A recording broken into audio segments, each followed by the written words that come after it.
누가 이 글자를 지었는가? 충주 고구려비에는 아직도 풀리지 않은 미스터리가 남아 있습니다. 현재 한반도에서 발견된 유일한 고구려비. 고구려가 최전성기를 누리던 장수왕 시기에 세워진 비석입니다. 장수왕은 신라와의 경계를 확정한 뒤 그 사실을 기록하기 위해 이 비를 세운 것으로 알려져 있습니다.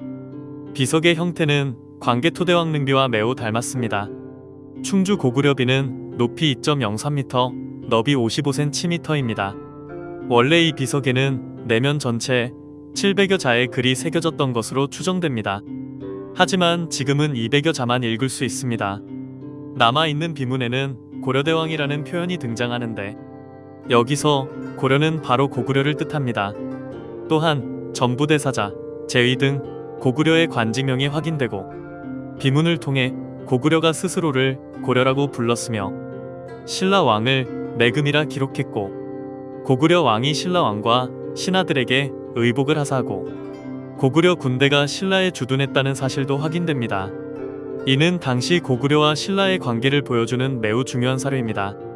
이 비석은 충주시 가금면 용절리 입성마을에서 발견되었습니다. 1979년 비문이 발견되면서 세상에 알려졌고 조사 결과 현존하는 한반도 유일의 고구려비임이 확인되었습니다. 그런데 중요한 문제는 따로 있습니다. 왜 700자 가운데 500자 가까이가 사라졌는가? 특히 비석의 뒷면은 다른 면과 비교할 수 없을 정도로 심하게 마모되어 있습니다. 원래 내면 모두에 글자가 새겨졌다는 것이 학계의 일반적인 견해입니다. 그런데 유독 뒷면만 심하게 달아 있습니다. 자연 풍화만으로 보기에는 다른 면과의 차이가 너무 크다는 것입니다. 그래서 일부 연구자들은 사람에 의한 고의적 훼손 가능성을 제기합니다. 그렇다면 누가 무슨 이유로 글자를 지었는가? 여기서 떠오르는 것이 바로 임나일본 부설입니다. 일제강점기 일본은 임나일본 부설을 내세워 고대부터 일본이 한반도 남부를 지배했기 때문에 조선 병합은 원래의 상태로 되돌리는 것이라고 주장했습니다. 그 핵심 근거가 바로 광개토대왕릉비였습니다. 일본은 비문의 한 구절을 근거로 외가 신묘년의 바다를 건너와 백제와 신라를 격파하고 신민으로 삼았다 라고 해석했습니다. 하지만 비문 전체의 문맥을 살펴보면 해석의 오류였습니다. 외가 신묘년의 바다를 건너 침입했고 이에 광개토대왕이 백제와 외를 격파한 뒤 신라를 신민으로 삼았다가 옳은 해석입니다.